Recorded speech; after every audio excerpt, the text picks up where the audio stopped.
Welcome back, everyone, to How Secure is Your Business, Really?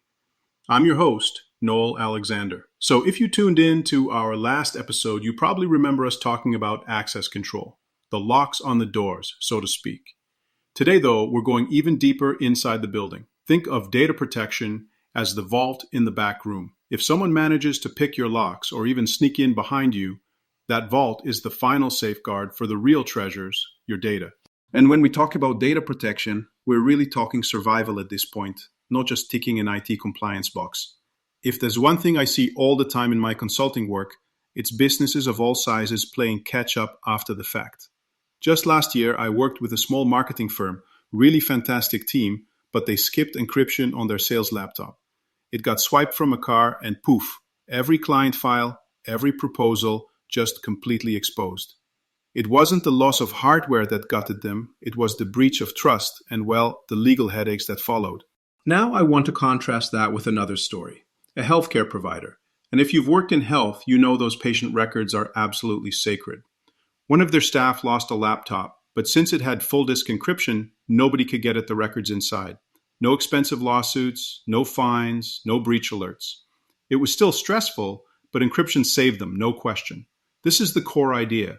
Even if your defenses fail, what's on the inside, the vault, stays locked. So my big tip here, don't just hope for the best.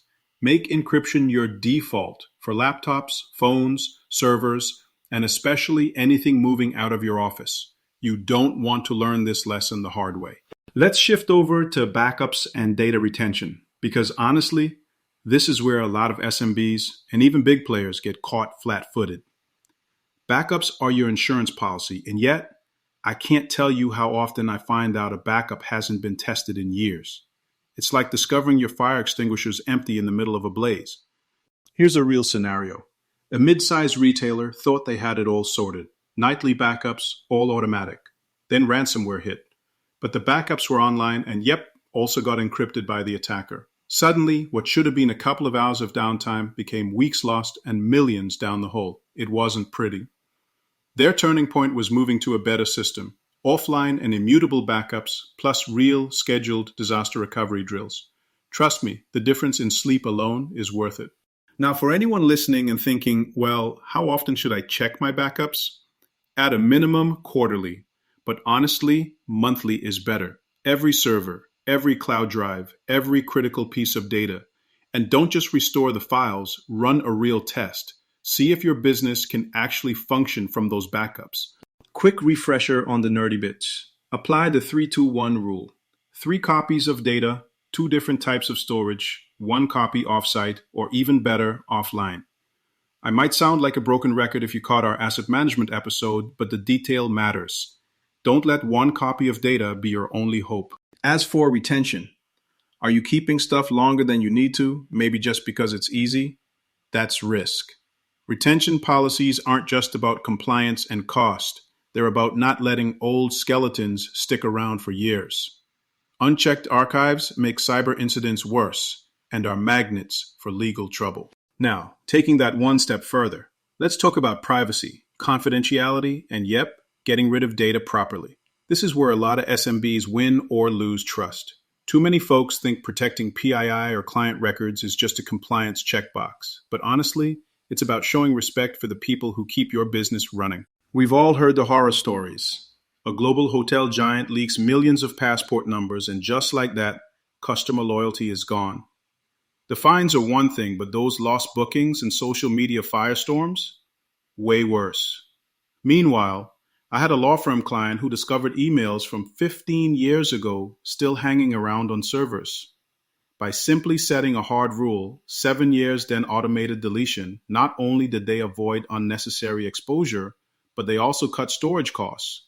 A win-win, right? My advice is always to automate what you can.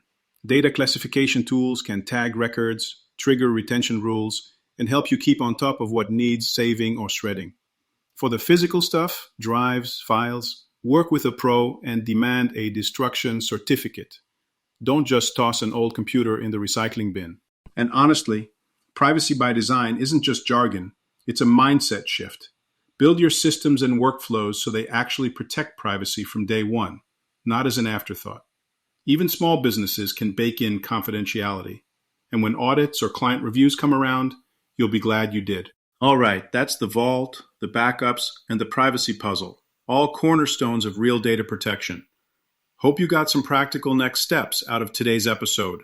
For more details, check out my book, A Simple Guide to Cybersecurity for Small and Medium-Sized Businesses. It's available on Amazon. For a complimentary copy, send an email request with your name, phone number, and company name to noelga@vastmanagementcorp.com. If you're still wondering, how secure is my business really? That's exactly the question you should be asking. Join me next time as we discuss the importance of incident response planning. Stay resilient.